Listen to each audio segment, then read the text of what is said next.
For Top That Trade. This week, Phil Flynn, a Fox Business Network contributor, and Alan Nuckman, the chief market strategist for St. Paul Research, are on the defense. Here we go, guys, with round number one.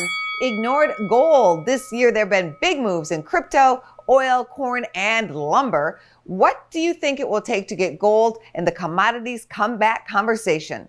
Gold, it got bad enough to buy. It's not a strong market till it gets back above the 1900. Let's remember, it is 15%. It was 15% off its 2020 top. But I do like the fact that it's come back into play after everybody was ignoring gold.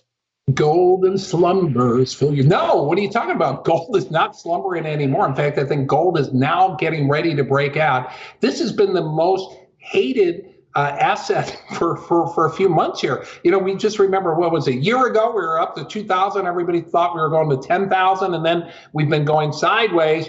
And it's kind of weird because if you look at the crypto space, it seems like crypto becomes the new gold. If you're worried about money printing, you're worried about higher taxes, you better buy gold to protect your wealth, or cryptocurrencies. Now it looks like gold is finally getting into the wealth inflation risk. People are talking inflation, and that's good for gold.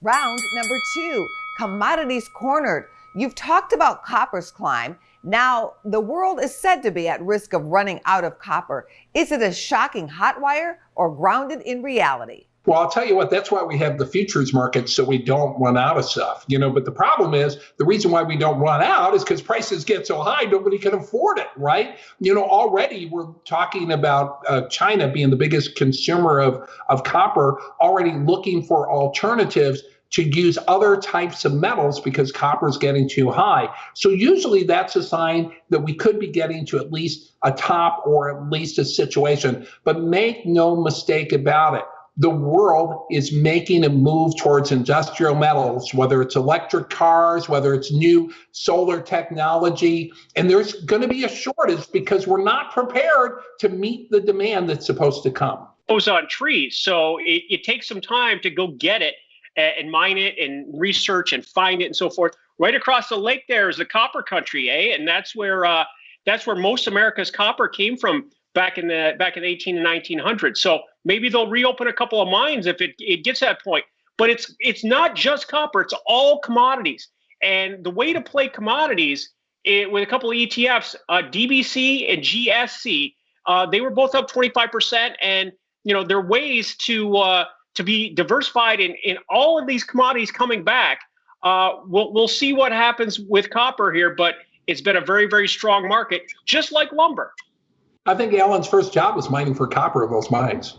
Round number three, Safe Arc. The Guru Growth Innovation Fund is 30% off its highs. Is it time to buy for an innovative bounce this year? And it was up 100%. And anything that doubles in value, you want to look to see how it reacts when it has a profit-taking pullback. This has happened over and over again. You know, you don't want to be the last one to buy into the hottest market or hottest fund or hottest trade. So one market I'm looking at that did not really rally in the first half of the year has been China. China is off its highs, but still was 40% off its lows. So I think the fact that that's pulled back and, you know, the S&P was up 10% in comparison to China being unchanged, I think that's got some catch up. And that's where I like to look at things. Find a momentum market and find it when it pauses. You know, I think one of the momentum markets I'm looking at right now is the Canadian dollar. You know, the Canadian dollar has been held back a little bit. When we talk about the huge commodity rally, what's going on over his shoulder there, right over there at the border, there you go. He can, you know, I think he can see Pierre Trudeau from there, I think. But anyway, regardless of the fact, I mean, I think the Canadian dollar is going to benefit, you know, not only because of the push towards, you know, more green energy technologies. There's still a country that produces a lot of these minerals, and that's going to be good for the Canadian dollar as well.